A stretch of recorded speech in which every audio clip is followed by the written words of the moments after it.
এবার 5টা অপরাধের কথা মনে রাখবেন, যেই 5 অপরাধের কারণে বিভিন্ন গজব আসে। ইবনে মাজার 4019 নম্বর হাদিস। قال رسول الله صلى الله عليه وسلم আব্দুল্লাহ ইবনে ওমর রাদিয়াল্লাহু তাআলা আনহুমার বর্ণনা, তিনি বলেন আকাবালা আলাইনা রাসূলুল্লাহ সাল্লাল্লাহু আলাইহি ওয়াসাল্লাম, নবীজি আমাদের দিকে তাকাইলেন, তাকানোর পর আমাদেরকে বললেন খামসুন ইযা তুলিতুম বিহিন্না, 5টি পরীক্ষা দ্বারা তোমরা পরীক্ষায় পড়বা, তোমাদেরকে পরীক্ষা করা হবে 5টি পরীক্ষা দ্বারা।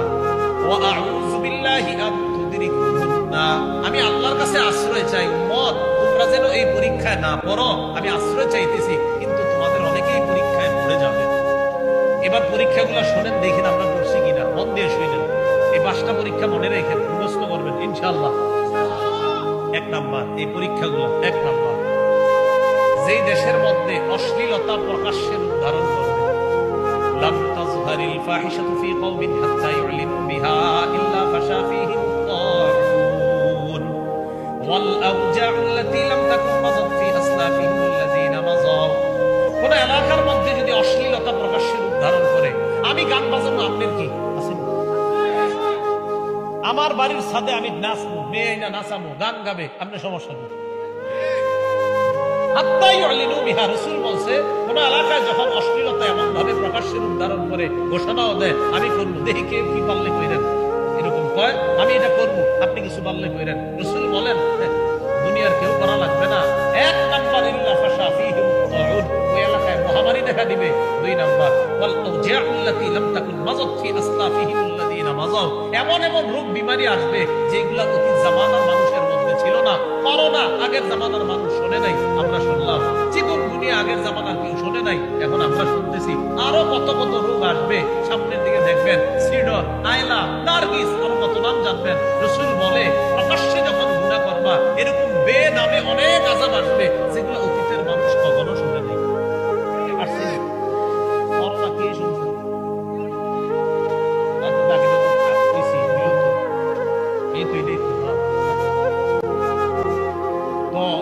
অশ্লীলতা যখন প্রকাশ্যে পাবে, কইরেন না। আপনি অপরাধটা করতেছেন, আবার সিনাজুরি করতেছেন, আমি করবো, তোমার কি? কেমন কথা?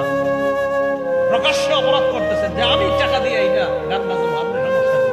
সমস্যা তো ভাই আমার না, শুধু আপনারও সমস্যা, আমারও সমস্যা। গজবটা আপনার উপর আসবে, আমার উপর আসবে, এই জন্যই সমস্যাটা আমার। যদি কখনো কেউ এরকম বলে, ঠান্ডা মাথায় বলবেন ভাই যান, আপনার এই অপরাধের কারণে সমস্যাটা শুধু আমার না, এই এলাকার সবার এবং আপনারও। গজবটা যখন আপনার উপরে আসবে, আমাদের সবার উপরে আসবে। 1 নাম্বার। এখন আপনারা বলেন অশ্লীলতা এখন গোপনে হয় না, প্রকাশ্যে? 2 নাম্বার অপরাধ। 2 নাম্বারটা আমাদের বাংলাদেশে যদিও নাই, বাকি বিশ্বে আছে। বাকি শোনেন, দেখেন আছে কিনা, দেশে থাকলে আমাদের বললেন ওয়ালাম ইয়ানকুসুল মিকিয়ালা ওয়াল মিজানা ইল্লা উখিযু বিসসিনিনা ওয়া শিদ্দাতিল মাউনা ওয়া জাওরিস সুলতানি আলাইহিম। যেই দেশে ওজনে কম দিবে মানুষ আছে, যেই দেশের মানুষ ওজনে কম দিবে, মাপে কম দিবে, সে দেশে 3টা গজব আসবে। যেই দেশে ওজনে কম দিবে, সে দেশে 3টা গজব আসবে। 1 নাম্বার ইল্লা উখিযু বিসসিনিনা, অর্থনৈতিক অভাব অনটন লাগবে, আগের মতো ফসল হবে না, কৃষি খাতে আগের মতো ফসল হবে না। আগে মাছ চাষ করলে যেই পরিমাণ মাছ পাইতেন, এখন আর আপনি সেই পরিমাণ পাবেন না। ওয়া শিদ্দাতিল মাউনা, 2 নাম্বার বিভিন্ন ধরনের বিপদ আপদ আসতেই থাকবে। 3 নাম্বার ওয়া জাওরিস সুলতানি আলাইহিম, তাদের উপর আল্লাহ জালেম শাসক চাপায়া দিবেন, যেই দেশে ওজনে কম দেওয়া হবে। 3 নাম্বার, 3 নাম্বারটাও শুনেন, 3 নাম্বারটা দেখেন আছে কিনা। এটা হয়তো এলাকা না থাকলেও অন্য জায়গায় আছে। ওয়ালাম ইয়ামনাউ যাকাতা আমওয়ালিহিম, যেই দেশের সম্পদশালীরা যাকাত দিবে না। কি দিবে না? যাকাত। যাকাত আসছে 1 লাখ, 15,000 টাকার শাড়ি আর লুঙ্গি কিনে দিয়ে দিছে, বাকি রইল কত? 85,000। ওয়ালাম ইয়ামনাউ যাকাতা আমওয়ালিহিম, যেই দেশের মানুষ যাকাত দিবে না, ইল্লা মুনিউল কাতরা মিনাস সামা, ওই দেশের রহমতের বৃষ্টি বন্ধ হয়ে যাবে।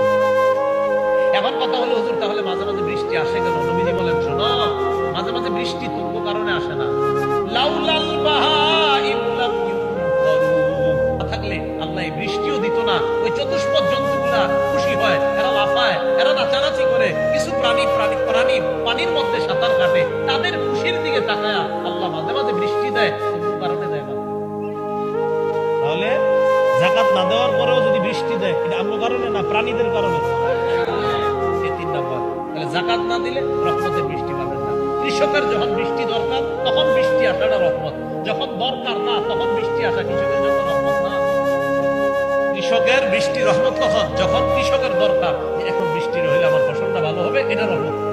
দুই বেচারা যখন বৃষ্টি দরকার নাই তখন আসলে বাহারে হুজুর ধরা গায়ে গেছে, বাস্তব কথা। 4 নাম্বার, ওয়ালাম ইয়ানকুদু আহদাল্লাহি ওয়া আহদা রাসূলিহি ইল্লা সাল্লাল্লাহু আলাইহিম আদুওয়াম মিন গায়রিহিম ফাআখাযু মা ফি আইদিহিম। যে দেশের মানুষ আল্লাহ আর তার নবীর সাথে অঙ্গীকার ভঙ্গ করবে, ওই দেশে আল্লাহ বহিরাগত কাউকে চাপায়া দিবে, আর বাহিরের ওই শত্রু এই দেশের দামি সম্পদগুলো নিয়ে যাবে। কি নিয়ে যাবে? দামি সম্পদগুলো নিয়ে যাবে। হ্যাঁ, দামি সম্পদ নিয়ে যাবে। আমাদের দেশ গ্যাসের খনি, আমরাই গ্যাস পাই। আল্লাহ বুঝার তৌফিক দান করুন।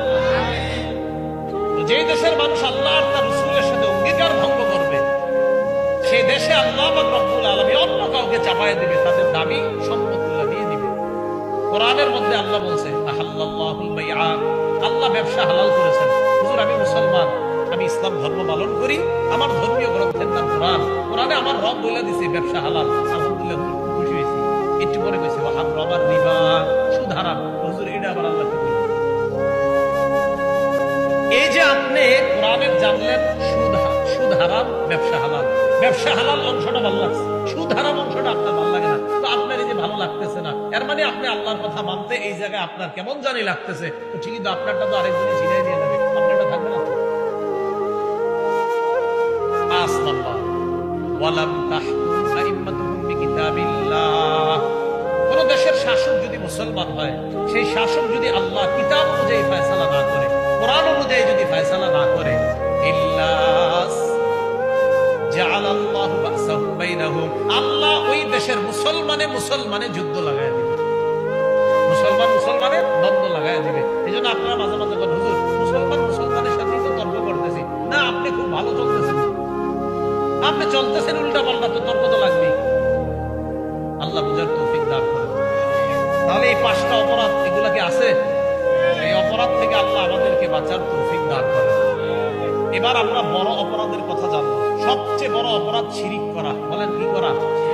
শিরিক কি? সোজা হিসাব, আপনি আল্লাহরেও সেজদা দেন, আবার অন্য জায়গায়ও সেজদা দেন, এটা শিরিক। আল্লাহকে সেজদা দেন, আবার কোথায় জানি আপনি গাড়ি দিয়ে ট্রলার দিয়ে গিয়ে সেজদা দেন, এটা শিরিক। এটাকে আমি কইছি, সেখানেও যারে হোক, আমারেও যদি দেন, শিরিক। রাসূলের এক সাহাবী আসার পরে হুজুর অমুক এলাকায় গেছি, যাওয়ার পর দেখছি কি তারা নেতারে সেজদা দেয়। আচ্ছা, আবু দাউদ ইবনে মাজার বর্ণনা। তো তারপর হুজুর আমি মনে মনে চিন্তা করলাম, আনতা আহাক্কু আন তাসজুদা, আপনাকে সেজদা করা সবচেয়ে বেশি দরকার। যদি মানুষকে সেজদা করতে হয়, তো সেজদা পাওয়ার যোগ্য আপনি সবচেয়ে বেশি। কথা সঠিক, কিন্তু মানুষকে কখনো সেজদা করা বৈধ হলে নবী সবচেয়ে বেশি যোগ্য হবেন। কি কইতে চান? হুজুর আমরা আপনার সেজদা দিই।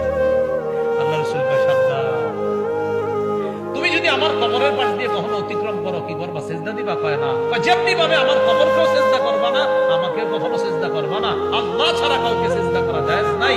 যদি কাউকে জায়েজ থাকতো, লামারতুন নিসা আন তাসজুদা লিবুউলিহিন্না, তাহলে আমি নারীদেরকে বলতাম, লামারতুন নিসা, নারীদেরকে বলতাম, আইয়াসজুদনা, তারা যেন সেজদা করে তাদের স্বামীদেরকে। কিন্তু আল্লাহ ছাড়া কাউকে সেজদা করা জায়েজ নাই, তাই কোনো মানুষকে সেজদা দেওয়া জায়েজ নাই। বলেন তো, আল্লাহ ছাড়া কাউকে সেজদা দেওয়া, ডাইরেক্ট এভাবে বলবেন শিরিক। বলেন আল্লাহ ছাড়া কাউকে সেজদা দেওয়া, আল্লাহ ছাড়া কাউকে সেজদা দেওয়া সোজা কথা। শিরিক প্রথমত 2 প্রকার। 1 নাম্বার আশিরকুল আকবার, বড় শিরিক। 2 নাম্বার আশিরকুল আসগর, ছোট শিরিক। বড় শিরিক আবার 3 প্রকার। শিরকুল ইতিকাদ, বিশ্বাসগত শিরিক। 2 নাম্বার শিরকুল আকওয়াল, কথার শিরিক। 3 নাম্বার শিরকুল আফআল, কর্মগত শিরিক। 1 নাম্বার শিরকুল ইতিকাদ, বিশ্বাসগত শিরিক। কোনটা? আমারে ছেলে দেয় আল্লাহ, আমারে মেয়ে দেয় আল্লাহ, এটা আপনার বিশ্বাস। আল্লাহ ছেলে দেয়, আল্লাহ মেয়ে দেয়, আমাকে ওই জায়গায় গেলে তিনিও ছেলে দেয়, মেয়ে দেয়, এটা বিশ্বাসগত শিরিক। বলেন ছেলে মেয়ে দেওয়ার মালিক একমাত্র কে? এটা আমাদের বিশ্বাস। সূরা শূরা 49-50 নম্বর আয়াতে আল্লাহ বলেন, লিল্লাহি মুলকুস সামাওয়াতি রাজত্ব আল্লাহ। ইয়াখলুকু মা ইয়াশা,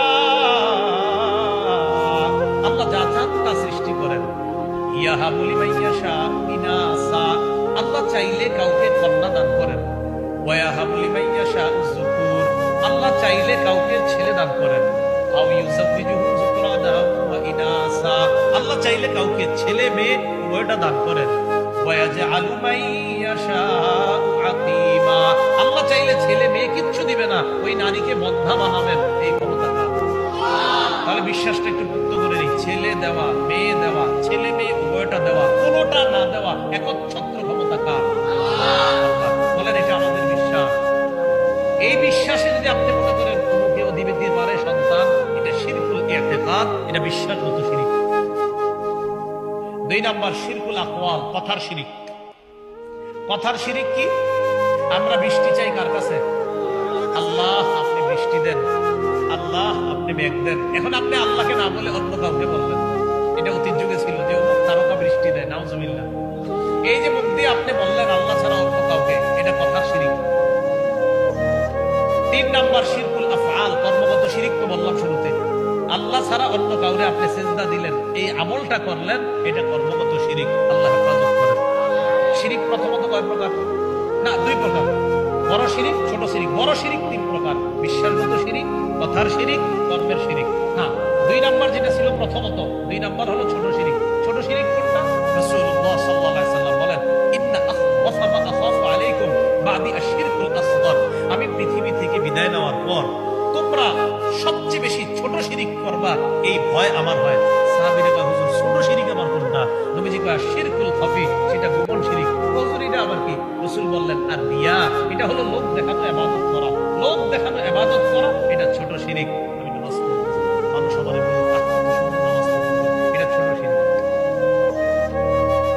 সব প্রকার শিরিক থেকে আল্লাহ আমাদেরকে বাঁচার তৌফিক দান করেন। তাহলে কি বুঝতে পারলাম? বলেন তো, ছোট গুনাহ এটাও করব না, আর বড় গুনার মধ্যে শিরিক। এবার আমার সাথে বলেন, বলেন বড় গুনাহের স্বপ্ন দেখবো না। বলেন, করবেন তো দূরে, স্বপ্ন দেখেন। স্বপ্ন দেখেন না, যদি দেখে গেলাম কথার কথা, আল্লাহ রেখেবেন, আল্লাহ আমি তো আপনার শিরিক কোনোদিনও জাগ্রত অবস্থায় করবো না, বাবু স্বপ্নেও যেন না করি। এটা বলুন। এবার খুব মন দিয়ে শুনেন, খুব মন দিয়ে শুনবেন কয়েকটা কথা। সূরা লোকমানের 13 নম্বর আয়াত, আল্লাহ পাক বলেন, শিরিক সবচেয়ে বড় জুলুম। বলেন, শিরিক সবচেয়ে বড়। আমি তাকে এখন ঘুষি মারা, এটা কি জুলুম? আল্লাহ কয় না, এর চেয়ে বড় জুলুম শিরিক করা। আল্লাহ পাক রব্বুল আলামিন বলেন, ওয়া ইয ক্বালা লুকমানু লিবনিহি ওয়া হুয়া ইয়াইযুহু ইয়া বুনাইয়া লা তুশরিক বিল্লাহ ইন্নাশ শিরকা লাযুলমুন আযীম। লোকমান তার সন্তানকে ওয়াজ করতে করতে বললেন, বৎস, ওয়া ইয ক্বালা লুকমানু লিবনিহি ওয়া হুয়া ইয়াইযুহু, সন্তানকে ওয়াজ করতে করতে বললেন, লা তুশরিক বিল্লাহ, তুমি শিরিক করবা না। ইন্নাশ শিরকা লাযুলমুন আযীম, শিরিক করা বড় জুলুম, শিরিক করা বড় পাপ। বলেন, আমরা সবাই এখন থেকে দিলের ভিতরে রাখবো, শিরিক করা বড় জুলুম। বলেন, শিরিক করা, শিরিক করা জুলুম। আমরা জেনে বুঝে এবং কোনোভাবেই ইনশাআল্লাহ আল্লাহর সাথে শিরিক করব না। এই জন্য প্রতিদিন একটা দোয়া করবেন। বাংলায় আল্লাহরে বলতে পারবেন না সবাই দোয়াটা? রাসূল আল্লাহরে বলতেন, আল্লাহ আমি আপনার কাছে পানা চাই জানা শিরিক থেকে, অজানা শিরিক থেকে। এই বাংলাটা বলতে পারবেন নি? বলেন আমার সাথে, আল্লাহ আপনার কাছে পানা চাই জানা শিরিক, অজানা শিরিক থেকে। আল্লাহ মাফ করে দেবেন ইনশাআল্লাহ। 1 নাম্বার জানলাম শিরিক সবচেয়ে বড় জুলুম। 2 নাম্বার, রাসূলুল্লাহ সাল্লাল্লাহু আলাইহি সাল্লাম হলেন আল্লাহর পরে এই জগতে, পরের জগতে যত জগৎ আছে সব জগতে আল্লাহর পরে যিনি শ্রেষ্ঠ, তিনি হলেন মুহাম্মদ সাল্লাল্লাহু আলাইহি সাল্লাম। এই নবীকে আল্লাহ কি বলে দেখেন, সূরা জুমারের 65 নম্বর আয়াতে আল্লাহ পাক রব্বুল আলামিন বলেন, ওয়ালাকাদ উহিয়া ইলাইকা ওয়া ইলাল্লাযীনা মিন ক্বাবলিক লাইন আশরাকতা লায়াহবাতান্না আমালুকা। হাবিব, আপনার প্রতি আর আপনার আগে যত নবী সবার প্রতি এই ওহী প্রেরণ করা হয়েছে। হাবিব, আপনিও যদি শিরিক করেন আপনার সব আমল বরবাদ হয়ে যাবে। নবীজি কখনো শিরিক করবে না, নাউজুবিল্লাহ। তাহলে আল্লাহ জানে যে আমার হাবিব কখনো শিরিক করবে না। নবীজির দিয়া আমাদেরকে বুঝাইতেছে যে দেখো আমার নবীর এত আমল, সেই নবীরে আমি বলতেছি নবী আপনি যদি শিরিক করেন আমল সব বরবাদ হয়ে যাবে, অতএব আমার আপনার কি অবস্থা হবে? তাহলে শিরিক করলে আমল সব বরবাদ। আল্লাহ আমাদেরকে হেফাজত করেন। আচ্ছা, এবার আমরা আরেকটা বর্ণনা জানবো। সূরা নিসার 48 নম্বর আয়াতে আল্লাহ বলেন শিরিক ছাড়া নিচের যত অপরাধ এগুলা তওবা করলে আল্লাহ মাফ করে দেয়। আর শিরিকের অপরাধ মাফের শর্ত হলো আজকে থেকে ওয়াদা করবেন আমি কোনোদিনও আর জেনে বুঝে আর শিরিক করব না, তওবা করবেন, তাহলে এটাও মাফ হবে। আল্লাহ বলেন ইন্নাল্লাহা লা ইয়াগফিরু আন ইউশরাকা বিহি ওয়া ইয়াগফিরু মা দুনা যালিকা লিমান ইয়াশা। নিশ্চয়ই আল্লাহ শিরিকের অপরাধ ক্ষমা করেন না, এর চাইতে নিম্ন অপরাধগুলা তওবা করলে আল্লাহ ক্ষমা করে দেন। আল্লাহ আমাদের সকলকে শিরিক থেকে টোটাল আমরা কখনো যেন শিরিকের চিন্তাও না করি, আল্লাহ হেফাজত করেন। এবার আরেকটা বিষয় জানবো আমরা, শিরিক যারা করে তাদের জন্য জান্নাত হারাম হয়ে যায়। মানে আপনি যদি শিরিক করা অবস্থায় মারা যান, বাস জান্নাত চিরতরে হারাম, আর জান্নাত যেতে পারবেন। সূরা মাইদার 72 নম্বর আয়াতে আল্লাহ বলেন ইন্নাহু মান ইউশরিক বিল্লাহ, আল্লাহর সাথে যে ব্যক্তি শিরিক করবে ফাকাদ হারামাল্লাহু আলাইহিল জান্নাহ, আল্লাহ তার জন্য জান্নাত হারাম করে দেয়। ওয়া মাওয়াহুন নার, তার ঠিকানা হলো জাহান্নাম। নাউযুবিল্লাহ। শিরিক সবচেয়ে বড় অপরাধ। সহিহ বুখারীর 6861 নম্বর হাদিস, আব্দুল্লাহ ইবনে মাসউদ রাদিয়াল্লাহু তাআলা আনহু বর্ণনা, قال رجل يا رسول الله اي ذنب اكبر عند الله, এক ব্যক্তি আল্লাহর রাসূলকে বললেন হে আল্লাহর নবী সবচেয়ে বড় অপরাধ কোনটা?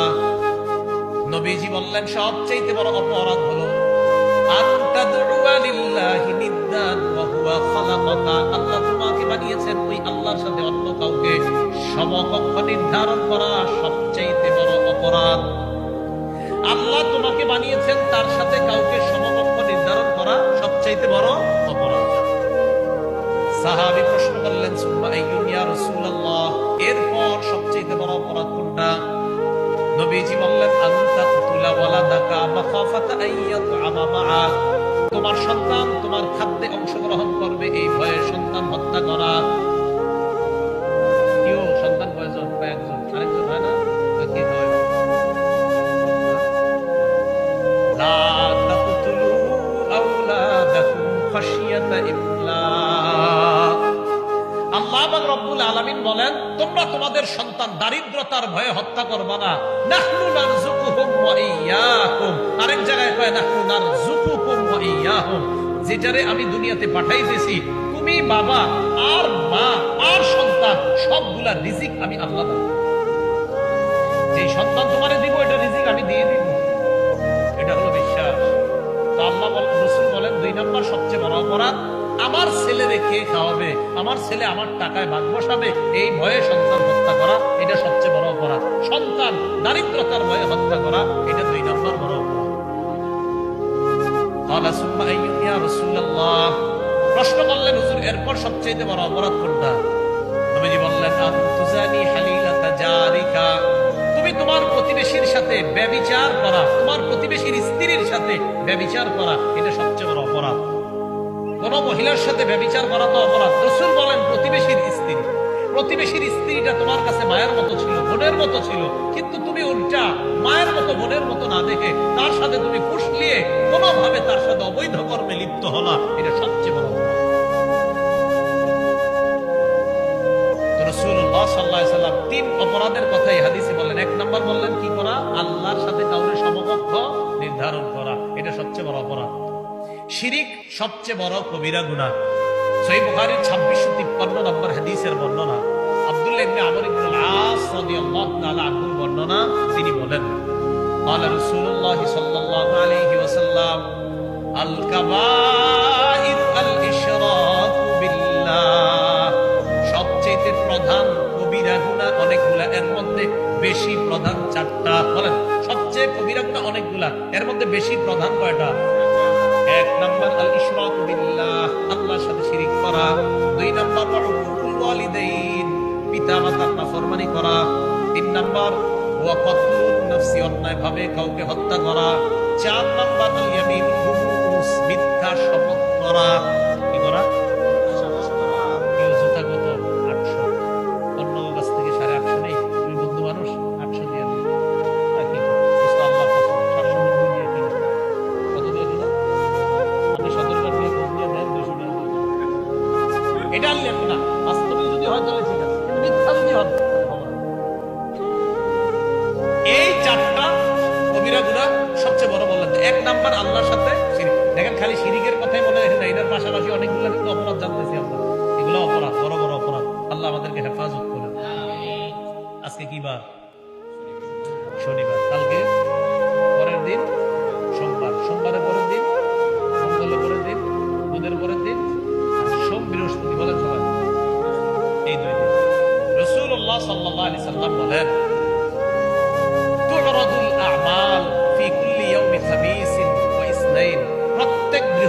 বৃহস্পতিবার আর সোমবারে বান্দার আমলনামা আল্লাহর কাছে পেশ করা হয়। আল্লাহ আল্লাহ তো সব জানে, সব দেখবে। ফায়াগফিরুল্লাহু লিকুল্লি ইমরিইন লা ইউশরিকু বিল্লাহি শাইআ। আল্লাহ দেখে বান্দার কিছু অপরাধ আছে, ঠিক শিরিকের অপরাধ নাই। নামাজ রোজা মোটামুটি ঠিক আছে সব, এমনি মাঝে মাঝে কিছু ভুল ভ্রান্তি হয়ে যায়, যে নামাজ ঠিক আছে আর সব ঠিক আছে, কিছু কিছু ভুল ভুল আছে, শিরিক নেই, শিরিক নেই। তাহলে সোমবার বৃহস্পতিবার আমার আমলনামা আল্লাহর কাছে যায়, টেনশনে থাকা যে আমার আমলনামার মধ্যে কোনো শিরিক যেন না থাকে, সর্বনাশ। আল্লাহ বুঝার তৌফিক দান। তাহলে কি বুঝতে পারলাম? সোম বৃহস্পতিবার আমলনামা, এই জন্য নবীজি সোম বৃহস্পতিবার রোজা রাখতেন। কেন? নবীজি আমি চাই আমার আমলনামা রোজা অবস্থায় আল্লাহর কাছে পেশ করা। তাহলে এই হাদিস থেকে জানলাম আমরা শিরিকের অপরাধটা আল্লাহ দেখলে এত রাগান্বিত হয়, মাফি করে না। শিরিক করছে, শিরিক নাই, তখন কিছু কিছু অপরাধ বান্দা করছে, ঠিক আছে মাফ করে দিচ্ছে। শিরিক শিরিক করে না। তাই আমি আপনাদেরকে বারবার কেন বলতেছি, আশেপাশে শিরিকের গন্ধ যদি পান, কখনো ওলামায়ে কেরামদের জিজ্ঞাসা করবেন, গত 50 বছর ধরে তো খালি যাইতাম ওই জায়গায়, এখন কি একটু বুঝানো, আসলে কি ঘটনা? ওলামায়ে কেরাম যদি বুঝায়, বুঝানোর পরে ঠিকঠাক হয়ে যাওয়ার চেষ্টা করেন। বলেন নিয়ত আছেন ইনশাআল্লাহ? আমি আপনাদের শত্রু না, এটা কুমিল্লা, আমিও কুমিল্লার ছেলে। আমি চাই আপনাদের সাথে আমারে যেন আল্লাহ জান্নাতে দেখা করে, কিন্তু শত্রুতার সাথে কথা বলছি না। আল্লাহ কথাগুলো বুঝার তৌফিক দান। রাসূলুল্লাহ সাল্লাল্লাহু আলাইহি সাল্লামের একজন সাহাবী নাম মুআয ইবনে জাবাল। এই সাহাবীকে রাসূল 10টা উপদেশ দিয়েছে। এই 10টা উপদেশ আপনারা যদি চান মুখস্থ করতে পারবেন, এখনই সহজ সহজ 10টা উপদেশ বলবনি। মুসনাদ আহমদ কিতাবের নাম 22075 নম্বর হাদিস। মুআয ইবনে জাবাল বলেন, আওসানি রাসূলুল্লাহ সাল্লাল্লাহু আলাইহি ওয়াসাল্লাম বিআশরি কালিমাত। নবীজি আমারে 10টা উপদেশ দিয়েছেন। 1 নাম্বার, লা তুশরিক বিল্লাহি শাইআ ওয়া ইন কুতিলতা ওয়া হুররিকতা। মুআয, তোমাকে যদি জ্বালিয়ে দেওয়া হয়, হত্যা করা হয়, আল্লাহর সাথে শিরিক করবা না। মুআয, তোমাকে যদি জ্বালিয়ে দেওয়া হয়, তোমাকে যদি পুড়িয়ে দেওয়া হয়, আল্লাহর সাথে শিরিক করবে না। 2 নাম্বার, ওয়ালা তা'কুন্না ওয়ালিদাইকা ওয়া ইন আমারাকা আন তাখরুজা মিন আহলিকা ওয়া মালিকা। মুআয, তোমার মা বাবা যদি তোমাকে ঘর থেকে, সম্পদ থেকে বের করে দেয়, মা বাবার নাফরমানি করবা না। যা, ঘর থেকে বেরো, তুই আর ঘরে আসবি না। মাঝে মাঝে কয় না রে পাল্টা দেন না মারতে। হ্যাঁ, আরে আপনার আব্বা আম্মা আপনারা ছাড়া থাকবো না। আজকে বের করে দিছে, 2 দিন পরে মা কান্না শুরু করবে, বলবো এরা আইনা দেন, নাইলে আমি খাবো না। বাপ আপনার গিয়ে খুঁজতে খুঁজতে বের করে নিয়ে আসবে, কারণ আপনার আম্মা ওই দিন কইছে, যা তুই ঘর থেকে বেরো, তোর আমি দেখতে চাই না। একটু পরে শুরু হয়ে গেছে, বাপের কয় ওরে কই পাঠাইছে, কই আছে, একটু খুঁজে নিয়ে আসে।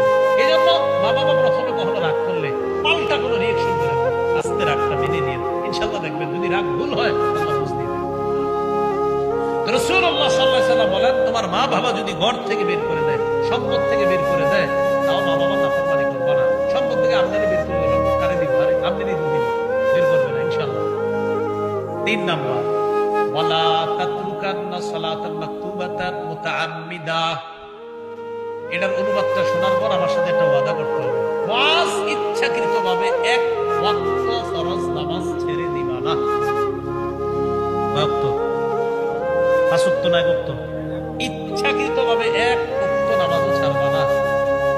ফাইন্না মান তারাকা সালাতান মাকতুবাতান মুতাআম্মিদান, কেউ যদি ইচ্ছাকৃত 1 ওয়াক্ত নামাজ ছেড়ে দেয়, ফাকাদ বারিআত মিনহু জিম্মাতুল্লাহ, তার থেকে আল্লাহর জিম্মা উঠে যায়, দায়িত্ব উঠে যায়। যা, যেমন চাই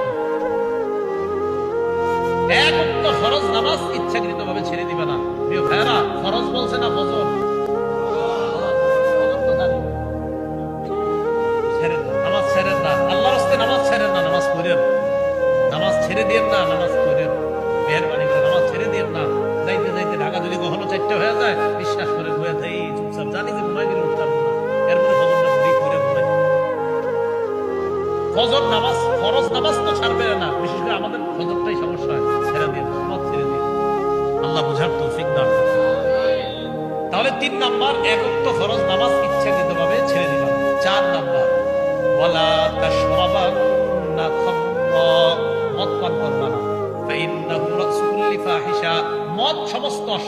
কবুল। মদ দ্বারা উদ্দেশ্য মাদক দ্রব্য যত আছে, ইয়াবা, বাবা, গাঁজা যা আছে সব খাওয়া যাবে না। কি যা বলেন? কি যা?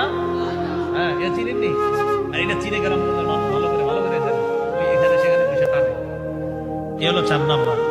5 নাম্বার, ইয়াকা ওয়াল মাসিয়া, নাফরমানি থেকে বাঁচো। ফাইন্না বিল মাসিয়াতি হাল্লা সাখাতুল্লাহ, নাফরমানির কারণে আল্লাহর গজব আসে। বলেন আমার সাথে, বলেন নাফরমানির কারণে আল্লাহর গজব আসে। তাহলে আমরা নাফরমানি করব না ইনশাআল্লাহ। 6 নাম্বার, ওয়া ইয়াকা ওয়াল ফিরার মিনাজ যাহফি ওয়া ইন হালাকাত নাস। মুআজ, জিহাদের ময়দানে সবাই মারা গেলে তুমি পালায়া যাবে না। আমরা যদি আল্লাহ কখনো সুযোগ দেয় জিহাদে যাওয়ার, ইনশাআল্লাহ যাব। যাওয়ার পর রাসূল বলছে সবাই মারা গেল, তুমি পালিয়ে যাবে না মুআজ। 7 নাম্বার, ওয়া ইযা আসাবান নাসা মুনতান ওয়া আনতা ফীহিম মাসবুত। মুআজ, কোন এলাকায় যদি মহামারী লাগে আর ওই এলাকায় যদি তুমি থাকো, মহামারীর ভয়ে এলাকা ছেড়ে পালিয়ে যাবে না, তুমি সেখানেই থাকবা। বুখারীর বর্ণনা আছে, মহামারী কবলিত এলাকার মানুষ বাহিরে যাবে না, বাহিরের মানুষ মহামারী কবলিত এলাকায় ঢুকবে না। করোনার সময় এই নিয়ম করছে না? এই নিয়মটা আমার নবী 1500 বছর আগেই করে গেছে। এই নিয়মের জন্য কাউকে যদি নোবেল দিতে হয়, আমার নবীরই দিতে হবে। কারে দিবেন? কারণ এই নিয়ম তো অবিকল, একটু এদিক সেদিক না, এই নিয়মটাই নবী বলে গেছে 1500 বছর। বিজ্ঞান গবেষণা করে এখন বাইর করছে মহামারী কবলিত এলাকার কেউ বাহিরে যাবে না, বাহিরে কেউ এখানে আসবে না। বিজ্ঞানকে জানায় দেবেন আব্দুল নবীরা সহজভাবে 1500 বছর আগে মিলে।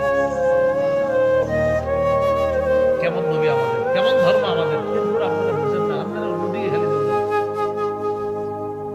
8, 9, 10 নাম্বারটা অভিভাবকরা মন দিয়ে শোনেন। 8 নাম্বার, ওয়ানফিক আলা ইয়ালিকা মিন তাওলিক। মুআজ, তুমি তোমার পরিবারের উপর সামর্থ্য অনুযায়ী খরচ করবা। আপনার যে ইনকামটা আছে, বিবি পরিবারে জানায় দিবেন, দেখো আমার 12,000 টাকা বেতন, 15,000 বেতন, এর মাঝে তোমাদের কিনে আমার চলতে হবে, বেশি চাহিদা করবা না। সন্তান যারা আছেন, আপনি তো জানেন আপনার বাপটার ইনকাম 12,000, 15-20,000, আপনার চাহিদাগুলোও এই রেঞ্জের মধ্যে থাকা উচিত, যে আমার বাবার তো ইনকাম বেশি নাই, যে পরিমাণ ইনকাম এর মধ্যেই যেন আমার চাহিদাটা থাকে। হঠাৎ আপনি বললেন, আব্বা আপনি আমার ওই ফোনটা না দিলে আমি এসএসসিতে ভর্তি হব না, দাম আছে ওইটার 35,000, আচ্ছা বেটার বেতনই আছে 15,000, আর পুরো পরিবারটা নিয়ে চলতেছে, এখন কি করবে বলেন? বাধ্য হয়ে ছেলের দিকে তাকায় এই বেচারা সুদের কারবার হবে। আমারে বাধ্য করেন নাই। তাহলে 8 নাম্বার, সামর্থ্য অনুযায়ী, সাধ্য অনুযায়ী পরিবারের উপর খরচ করবে। এটাই তো ইসলামের নীতি, পরিবার নীতি। 9 নাম্বার, রাসূলুল্লাহ সাল্লাল্লাহু আলাইহি ওয়াসাল্লাম বলেন, ওয়ালা তারফা আনহুম আসাকা আদাবা। শাসনের লাঠি উঠায় না পরিবারের উপর থেকে, পরিবারের উপর শাসনের লাঠি রাখবা। মানে এই শাসনের লাঠি মানে আপনার সন্তানের ভিতরে এই মানসিকতা যেন তৈরি হয় যে আমার আব্বা আম্মা এমন, দুনিয়াবি কোনো চাহিদা চাইলে তারা যথাসাধ্য আবদার পূরণের চেষ্টা করবে, কিন্তু আখিরাতের ব্যাপারে উল্টাপাল্টা করব আমার আব্বা আম্মা একটু ছাড় দিবে না। আপনি এমন একজন অভিভাবক হওয়ার চেষ্টা করবেন। এটা শাসনের লাঠি। আপনার সন্তান যেন আপনার এই ভয় পায়, আব্বা নামাজ না পড়লে মা ঘরে খাওয়ান দিবে না, বাপ ঘরে ঢুকতে দিবে না, এরকম একজন পরিবারের অভিভাবক হওয়ার চেষ্টা করবেন। 10 নম্বর, তুমি তোমার পরিবারকে আল্লাহর ব্যাপারে ভয় দেখাও। তালিম করেন প্রতিদিন আধা ঘন্টা, ছেলে মেয়ে বিবি সবাই নিয়ে একটা তালিমে বসে, সেখানে আপনি ফাজাইল আমল রাখতে পারেন, মুনতাজার হাদিস রাখতে পারেন, অথবা অন্য কোনো ভালো আলেমদের সাথে পরামর্শ করে ভালো কোনো হাদিসের কিতাব রাখতে পারেন, কোরআনের ভালো কোনো কিতাব রাখতে পারেন। সেটা আপনি পড়ে পড়ে বিবিরে শোনান, মেয়েরে শোনান, ছেলেরে শোনান, দৈনিক 20 মিনিট হোক, 10 মিনিট হোক। এটার উপকারিতা 1 মাস পরে আপনি বুঝতে পারবেন কিভাবে ঘর পরিবর্তন হচ্ছে। এটা করেন ইনশাআল্লাহ। এই 10টা উপদেশ মুআজ ইবনে জাবাল রাদিয়াল্লাহু তাআলা আনহুকে রাসূলুল্লাহ সাল্লাল্লাহু আলাইহি ওয়াসাল্লাম দিলেন। এর মধ্যে 1 নাম্বার ছিল কি করা, যে মুআজ তোমাকে জ্বালিয়ে দেওয়া হয়, তোমাকে যদি পুড়িয়ে দেওয়া হয়, তুমি আল্লাহর সাথে কি করবা না? শিরিক করবা না। কারণ শিরিকের অপরাধ ভয়ঙ্কর অপরাধ। এই অপরাধ থেকে আমরা অবশ্যই বেঁচে থাকবো। আল্লাহ তৌফিক দান করেন। শিরিকের অপরাধ রাসূলুল্লাহ সাল্লাল্লাহু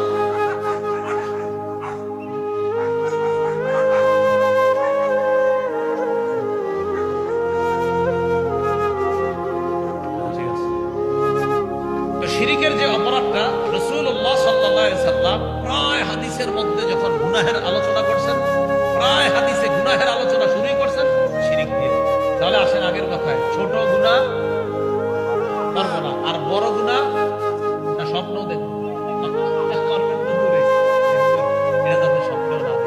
ছোট গুনাহ করব না, আর বড় গুনাহ যে আল্লাহর কাছে দোয়া করব, আল্লাহ এটা যাতে স্বপ্নেও আমি না করি, শিরিক যেন আমি স্বপ্নেও না করি। কি মনে থাকবেন ইনশাআল্লাহ? তাহলে এইভাবে আমরা আমাদের পরিবারটা, আমরা আমাদের সমাজটা ইনশাআল্লাহ গঠন করার চেষ্টা করব। আল্লাহ পাক রব্বুল আলামিন আমাদের সকলকে আজকে যে কথাগুলো শুনলাম বললাম, যে কোনো ধরনের গুনাহ থেকে যেন আমরা নিজেদেরকে বাঁচিয়ে রাখতে পারি, আল্লাহ তৌফিক দান করেন। আমাদের পরিবারের আমাদের যতগুলো সদস্য আছে সবাইকে গুনাহের ব্যাপারে অবগত করে তাদেরকে বুঝানো, গুনাহ করা যাবে না, গুনাহ মুক্ত হয়ে যেন কবরে যেতে পারি, গুনাহ মুক্ত হয়ে যেন কিয়ামতের মাঠে দাঁড়াইতে পারি। আল্লাহ যেইভাবে আজকে রহমতের চাদরে এখানে আনছেন, এইভাবে রহমতের চাদরে করে যেন আল্লাহ আমাদেরকে পুলসিরাত পার করে দেয়। আল্লাহ কবুল করেন, আমিন। ওয়া আখিরু দাওয়ানা আলহামদুলিল্লাহি রাব্বিল আলামিন। সুবহানাল্লাহি ওয়া বিহামদিহি, সুবহানাকাল্লাহুম্মা ওয়া বিহামদিকা, আশহাদু আল লা ইলাহা ইল্লা আনতা, আস্তাগফিরুকা ওয়া আতুবু ইলাইক। নিয়ত করেন যে ইনশাআল্লাহ হুজুর আপনি একটু দেরি করে আসার কারণে আমাদের দেরি হওয়া সত্ত্বেও আমরা ফজর ছাড়ব না ইনশাআল্লাহ। তাহলে কিন্তু আমি ধরা খেয়ে যাবো।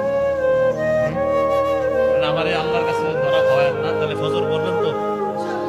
হাত দিয়ে আসতে নেমে গেছে, আবার করবেন তো ইনশাআল্লাহ? আল্লাহ সকল করে গিয়ে ঘুমাবেন আপনাদের এলাকায়। আল্লাহ আমাদের সকলকে